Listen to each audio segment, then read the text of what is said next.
Hi everybody, I'm going to give you a short video to help you out with the elevator problem that I gave you while I'm away. You are going to do this problem on a journal note writer. I have this, besides this video, I have this exact document below the video that you can use the example for and then do the problem yourself and turn it in. Elevator problems are classics in physics, and so you really have to know how to do them. They're all about knowing Newton's second law and knowing where the force pair is when you're standing on a scale in an elevator. As it turns out, if you stand on a scale on an elevator, when you go up, you are heavier than when you go down, and that probably shouldn't come as a surprise to anybody who's been in an elevator and actually felt that feeling. Let's take a look at what we're talking about. So let's say you are on a scale. Here is our scale, all right, and here you are standing on the scale, and that scale is in an elevator. So the elevator can go up or down, and the elevator can accelerate as well as go at constant speed. So our question tells us that, number one, you have a mass of 75 kilograms, and you're on a bathroom scale, and this is equal to your mass, and the bathroom, or the elevator has an acceleration of 2 meters per second squared. So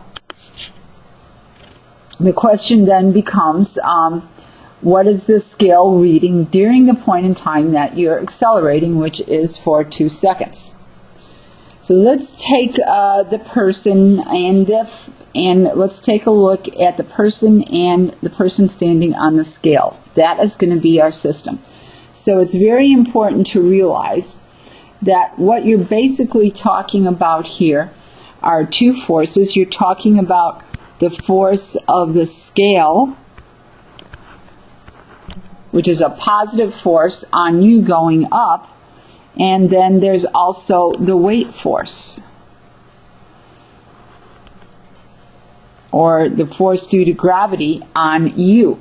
This is basically the force pair relationship here, the force of the scale on you and the force of you on the scale. So this is where our net force comes in. The net force is equal to the force of the scale, which is positive, and you on the scale, which is negative.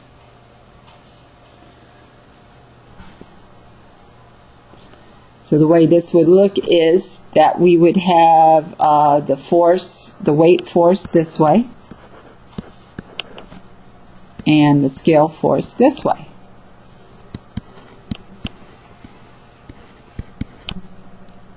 Now, we have other terms that we can express the force, the scale force in, and the weight force.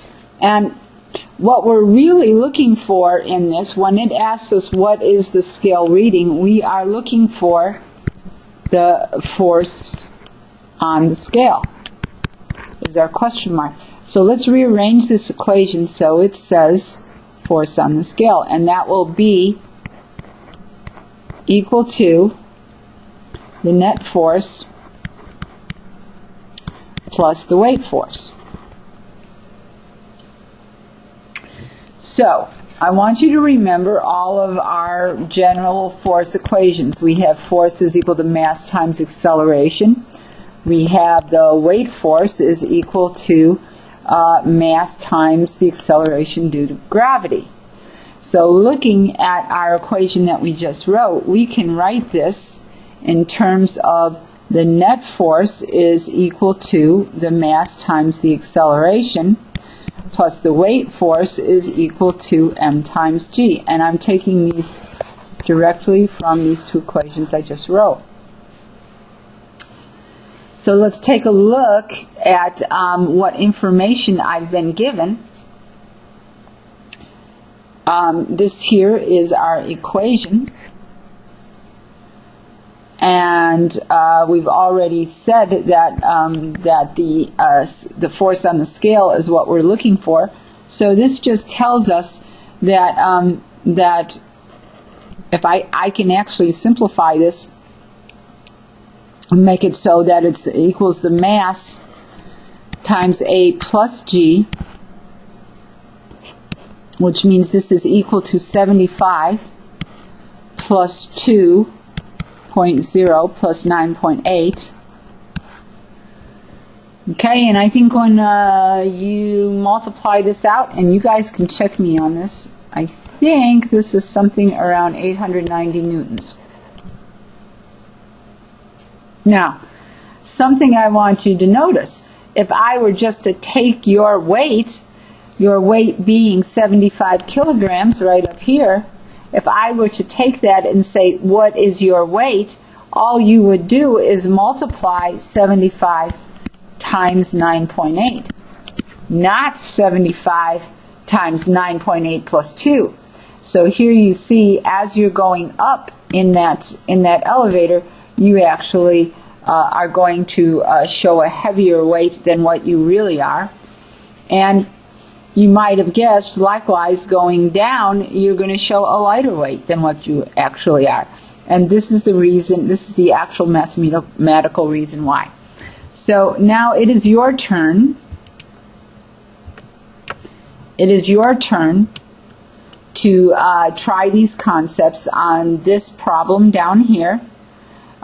Please, and you'll notice in this time, it tells you what the reading is on the scale, and it wants you to find the acceleration of the elevator. So you're kind of just doing exactly the opposite of what we just did in the first problem. So try this while I'm gone, and have fun. Not too much fun, but a little fun.